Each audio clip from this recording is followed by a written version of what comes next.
Hello,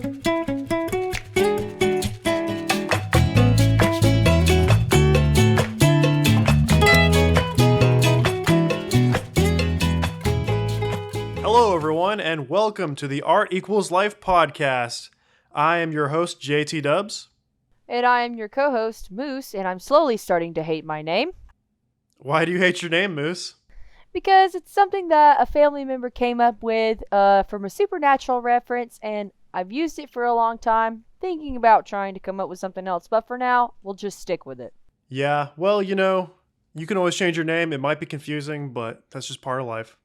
Speaking of things that are confusing, Moose, did you see that new trailer for Avatar 2, The Way of the Water or something? Please don't hate me, but no, I have not watched it yet.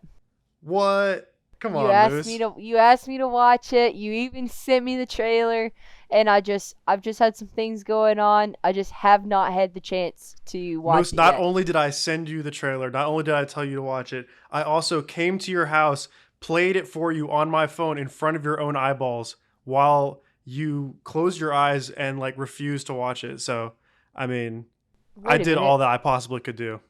That's How are you on at my house? Oh, you don't remember. You were sleeping.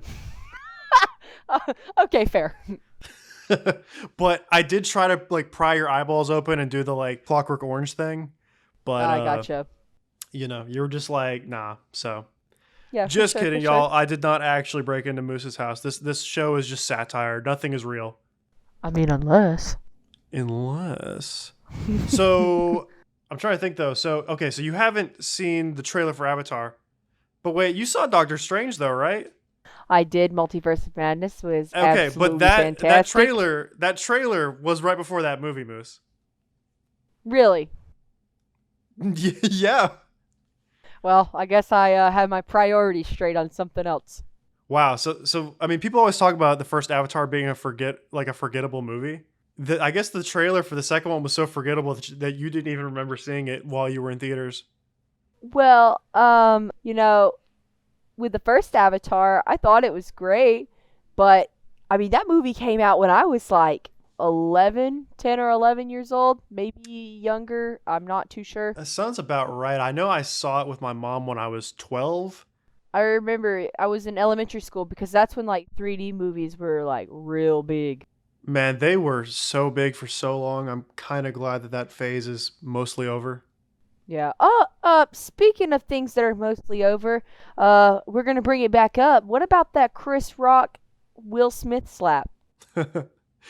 Yeah, it's funny because most people that are going to be listening to this, this would have happened months ago for those people, but because of just our confusing schedules and the fact that we haven't had a chance to record since the first episode in a while, we haven't even talked about the Chris Rock, Will Smith slap. Chris Rock handled that situation about as well as one possibly could. Right. And as for Will Smith, I heard he's getting help, so honestly, good for him, I guess. Yep, now he just needs to drop the dead weight of a wife. Yeah, he does, but, they're probably both staying in it for the money, so. Okay, enough bantering. Let's get on with the show. Let's get on with the show.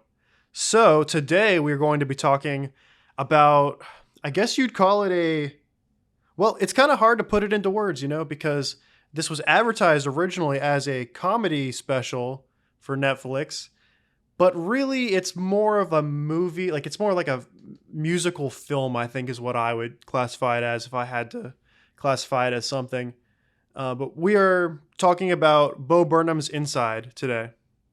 I feel like that it is comedy in a way, but I feel like it's a different kind of comedy in a way that people don't think about. I think it's more of a ironic kind of comedy in a sense. I absolutely loved this special. This is probably the best thing Bo Burnham has ever done.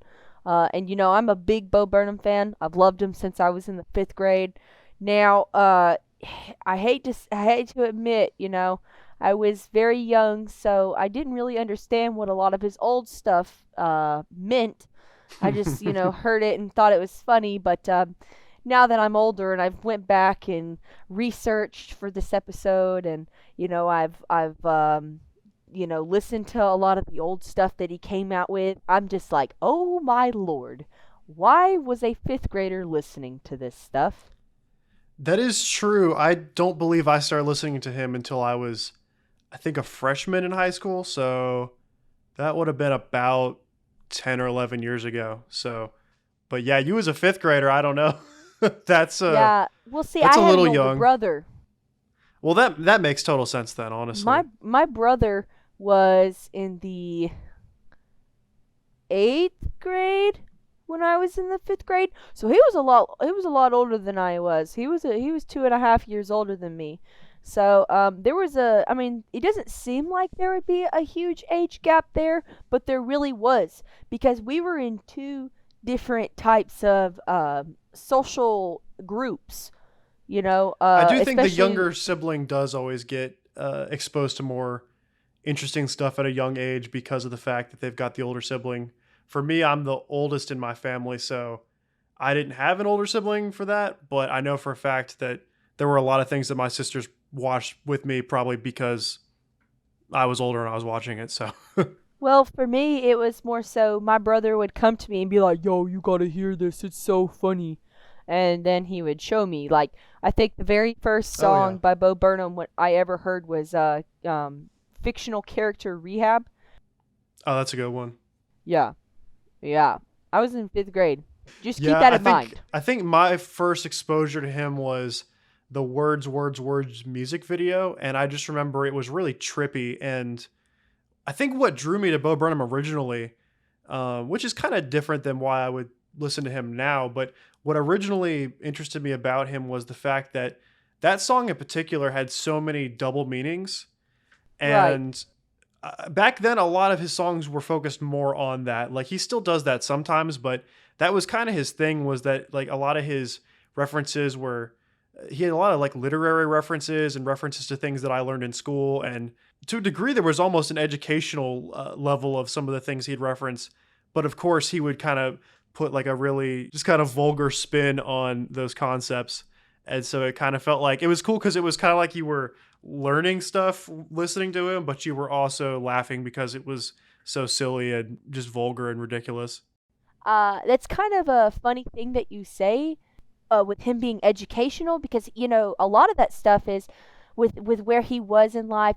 Think about it. A lot of dudes or even chicks that age, 18 to 20, they're still in that kind of like that older teenager phase.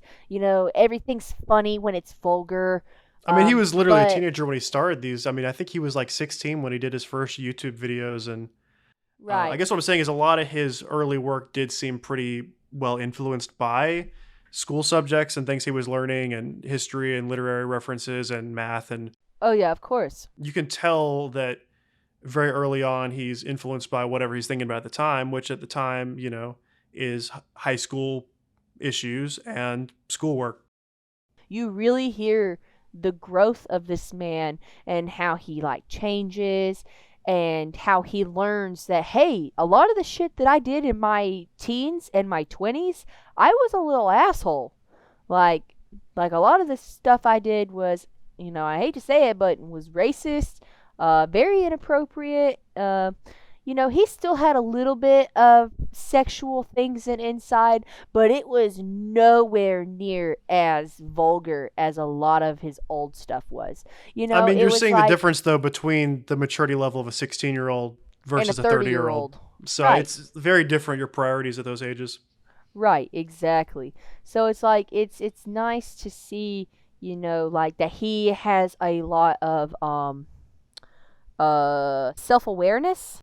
Sometimes a little too much self-awareness, as we'll get into later. Let's skip ahead to his special What, because this is where I think a lot of people who might be getting into Bo Burnham through Netflix, this is probably where they're going to get their start. When I was taking my notes, I sort of jotted down that each of his specials almost asks us a question that he tries to answer throughout the special.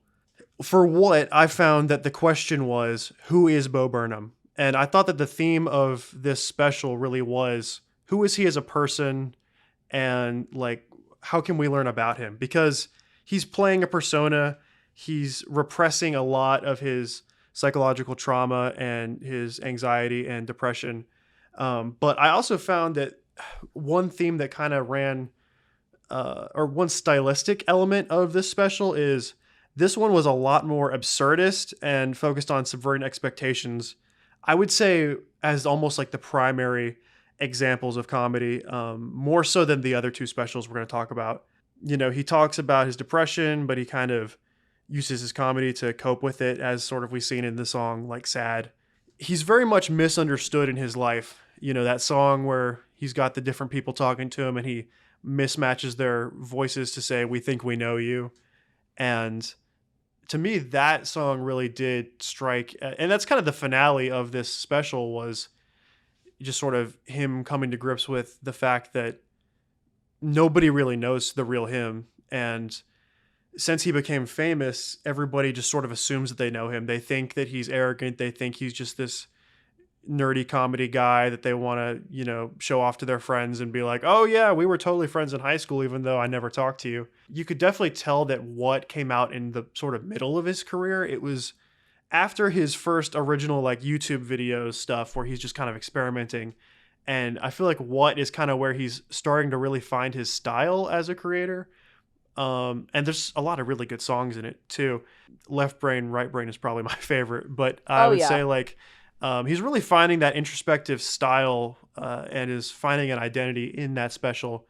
But I think, like I said, the question that is posed at not really at the beginning, but the question that I felt like was the theme of that special was like, who is he? And it's almost like you can kind of peel back the curtain a little bit and see that the person he really is someone who is socially anxious and has a hard time talking to people in real life and is kind of awkward and has a lot of mental health problems.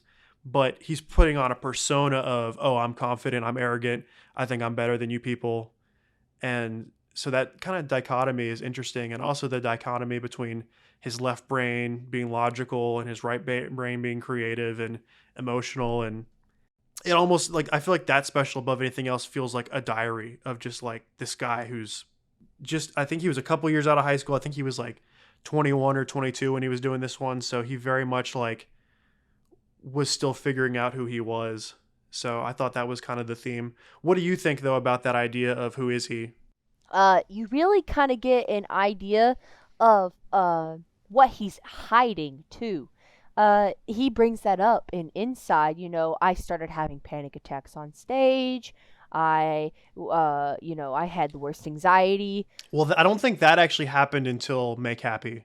And while we're talking about it, we can go ahead and transition over to Make Happy, which is the first special he did officially for Netflix. And this came out in 2016. And so I thought the theme of this one, which is kind of the question that I would pose, is why is Bo unhappy? Because he makes it pretty obvious that he's unhappy. He sort of uses this high production value and more cinematic style in this special to sort of compensate for the lack of confidence he might be feeling. The special kind of blurs the reality of film and performance very often. So Oh they kind of yeah. play more with that idea of it's pre-recorded, but it's also edited. Um, he even kind of says at the end of the special that he kind of advises people to not chase that audience. This was 2016 and this was sort of at a time where, social media had become such a dominant force in our culture, more so than it had been in the past. And, young people, this was even before TikTok, I think, but like young people were really starting to express their voice more online and cultivate audiences. Instagram, or IGTV, Facebook Live, Snapchat. I mean, yeah. He's sort of saying, "Hey, I'm someone who has an audience and I'm still miserable. And having that audience doesn't make me any less sad. It just puts more attention on the fact that I'm insecure, basically." Well, that was also right when Vine stopped, when they shut down, and Bo Burnham was very popular on Vine too. That's true. So it was like, he had all these things going on for him. I bet he felt like he had a big load on him. I was just going to say that's where he sort of started falling off, was after this special, because he more or less kind of retired from live comedy after Make Happy due to him having panic attacks on stage and just sort of the growing pressure I think he felt to perform in front of an audience. Yeah, I was just about to say, I bet he felt forced to keep going.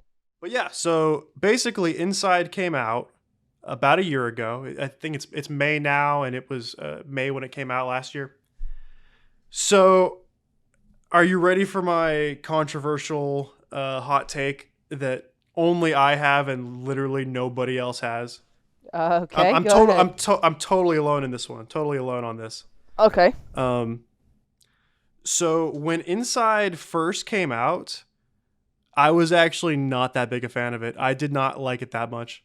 Let me explain why I didn't love it at first. I didn't dislike it. I think for me, my issue with it at the time was this it sort of came out right after COVID became a little bit less of a pressing issue. Like it Yeah. was, we had gotten the vaccine, things started kind of getting better and started kind of, becoming more quote unquote normal. This was before we even had any like other variants or whatever. So like we were really coming out of COVID at that point, for the time at least. And 2020 had just been a hellish, terrible year for I think just about everybody. And so for me, the timing of Inside was not great because at that point, I was not wanting something that was going to remind me of just all the just bad feelings of 2020. And I can totally understand that. But I feel like for some people, um I feel like it was a humbling thing for me if you think about it because he made it seem like he had absolutely no one that whole time. You know, with me, I was quarantined with at least people. Like like when we had to stay at home, stay indoors, couldn't go to work, couldn't couldn't even go sit down in a restaurant, had to be careful if you had to go to the grocery store. Everybody was freaking out buying all the toilet paper and buying all the food. Um, you know, I at least had like of my village. Yeah, see, I went home and stayed with family the first couple months, but I ended up like living by myself for most of it. And so I definitely experienced a lot of what he showed in the special. And And I I think feel from like that's why yeah. you didn't love it.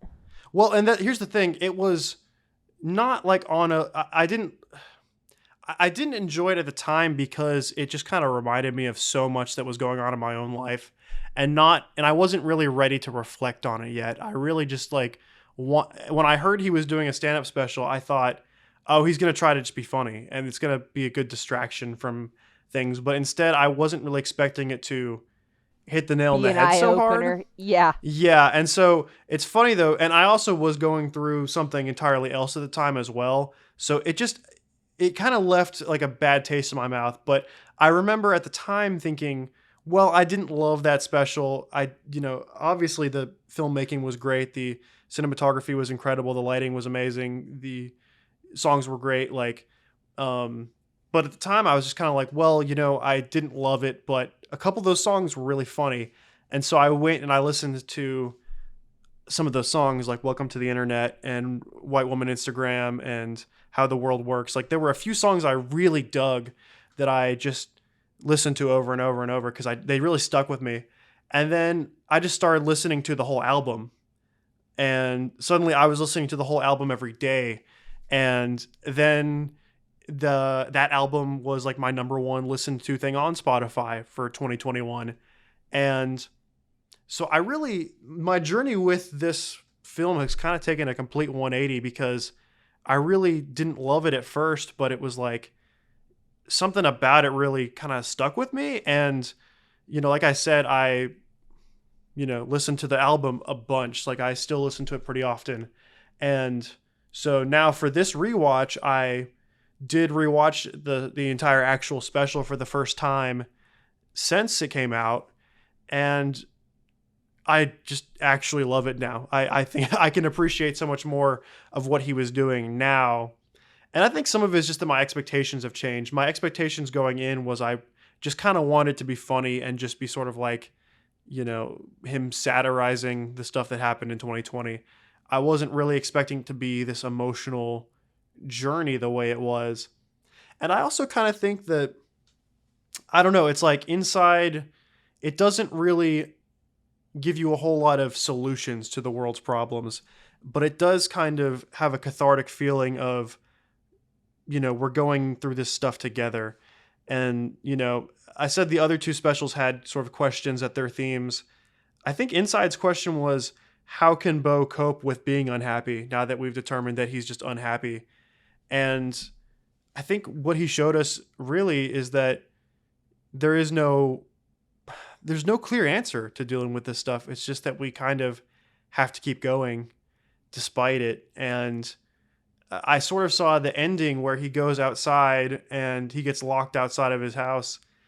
I saw that almost as a metaphor for just like how, even though we were stuck inside during the pandemic, everything just kind of opened up again really quickly. And then when it did, we were not really prepared to go back to regular life. And the sort of trauma we've dealt with since the pandemic has, I think for a lot of people, made it very hard to go back to normal, I mean, think about it. We were literally put on a international lockdown. So I absolutely agree with that. Like we were just thrown back in the ringer like it was nothing. Like, oh hey, guess what, guys? We came out with the vaccine, and it's now released to the public. Now that this vaccination has become available, we're gonna start moving shit pretty quickly. And it was like restaurants were opening back up for people to go back to sit down. People were able to go back to work. If you're vaccinated, you were able to not wear your mask.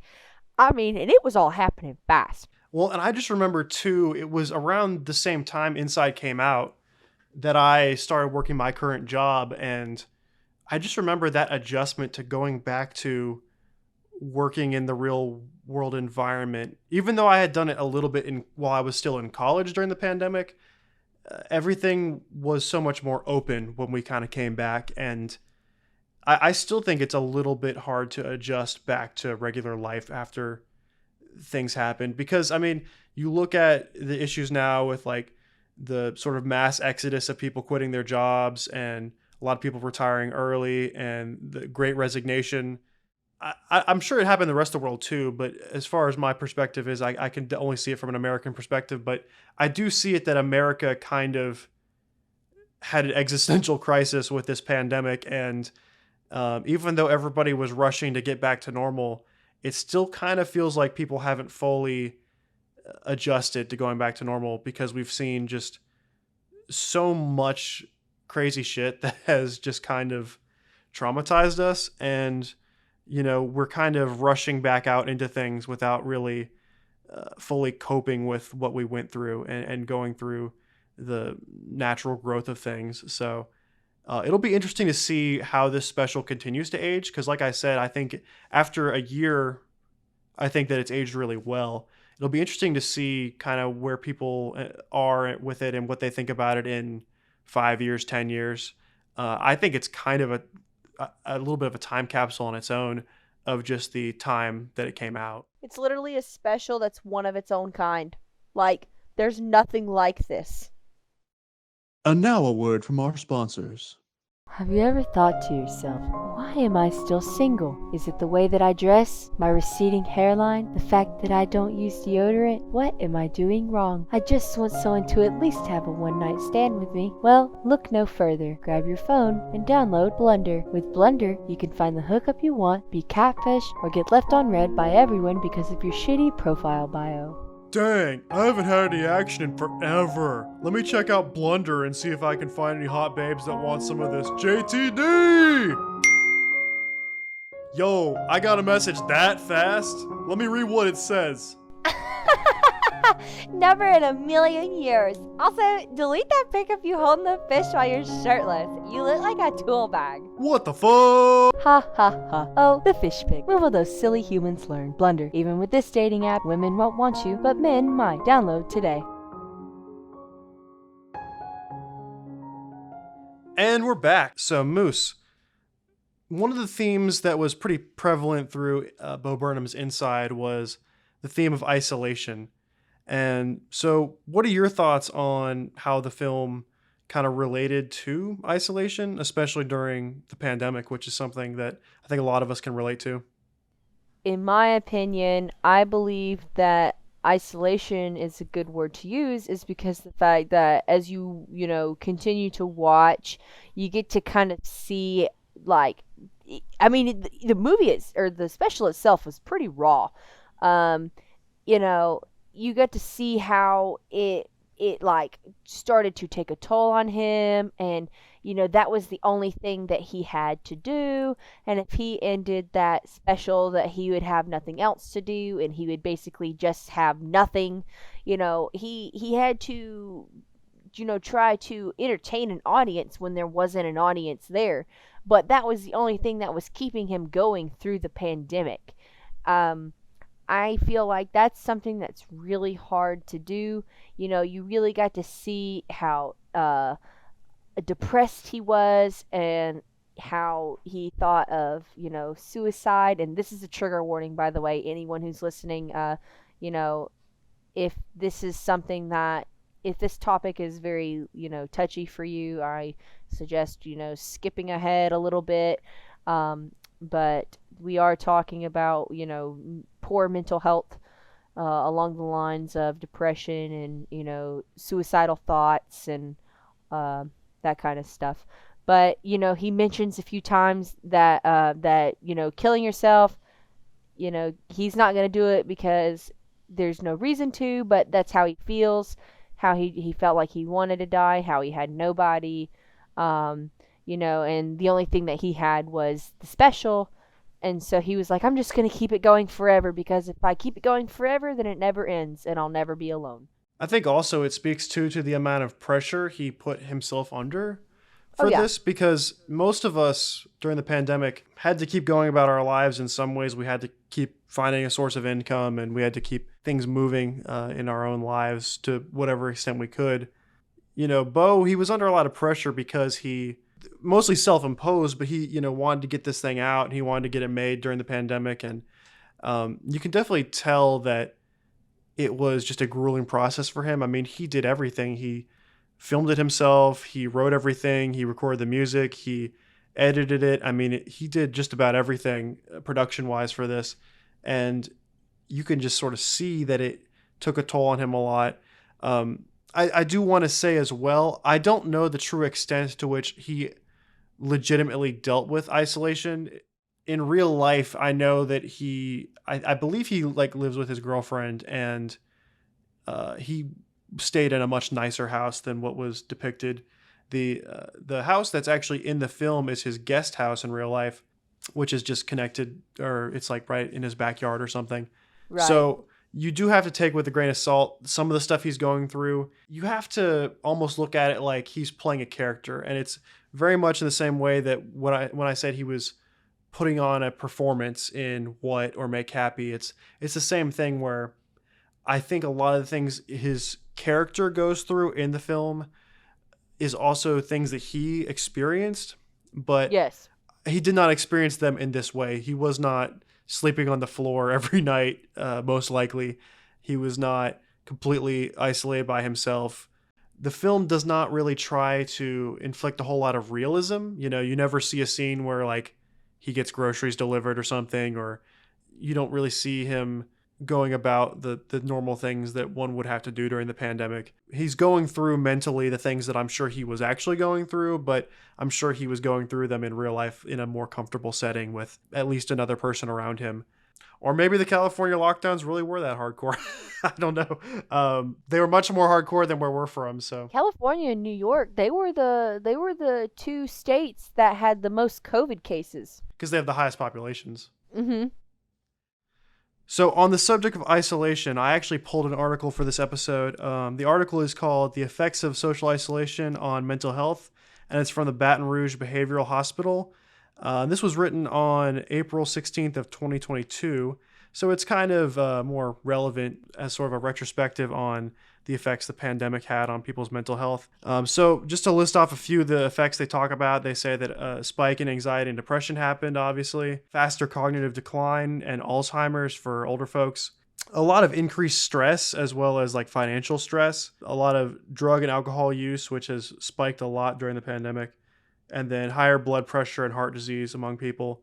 What are your thoughts on that, Moose? For someone who's studied Alzheimer's and dementia, we actually learned that a lot of people who experience mental health issues like loneliness, that makes them depressed, causes them to decline faster, because the fact that it allows their brain to spiral and almost kind of put them in a different type of world and forget reality. Yeah, I mean, it makes a lot of sense, really. It's a shame that something that no one had any control over just like negatively affected kind of everybody's life and in such a massive way.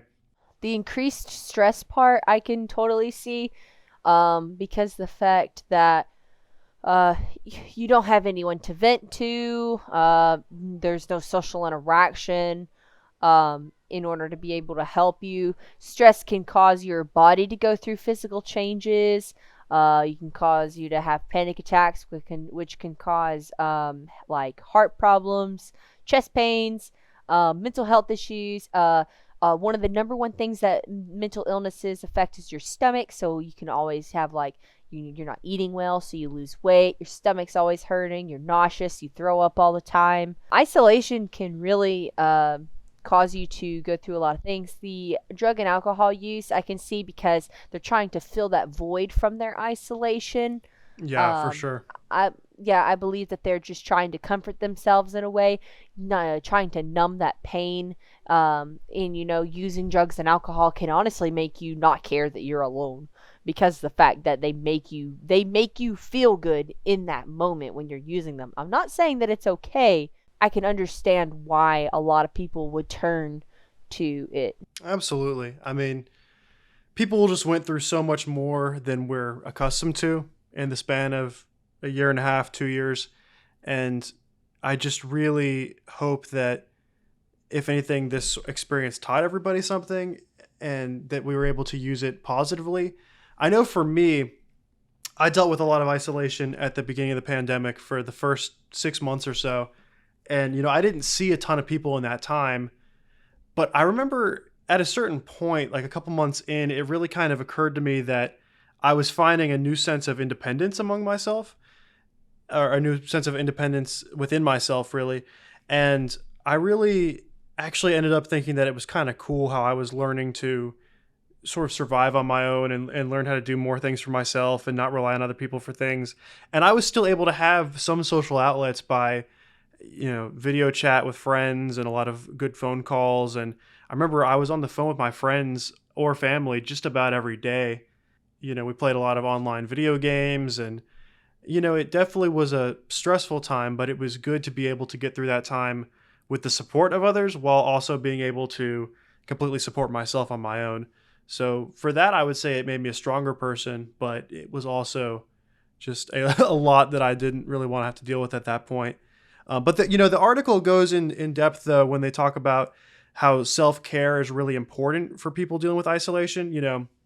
Having a good diet, working out. I don't know what the future holds. I don't know if we'll have another pandemic or another form of COVID or other environmental, real world factors that could lead people to having to isolate again in the coming decades. We don't know what's coming, just with how crazy the state of the world is right now. But I will say that I think it's important for people to be able to learn to rely on each other during these times, but also find strength within themselves to keep going and also to take care of themselves. And of course, if you can find access to therapy and mental health support, I would definitely encourage that for anyone who is dealing with isolation or depression or any kind of suicidal thoughts. I completely agree. I feel like people are finally, being more open about mental health. Back in the day, it was something that was not really talked about. People brushed it to the side and left it alone. People made you feel like, there was no reason to talk about. So I feel like the fact that mental health awareness is becoming not exactly popular, but becoming more of an open thing. It's becoming something that people are finally becoming more comfortable about. If we need to, we can link, websites to resources that people can use. Call hotlines if you need to, seek therapy if you can. I know in this time of age, having health insurance is sometimes impossible, which makes seeking therapy hard.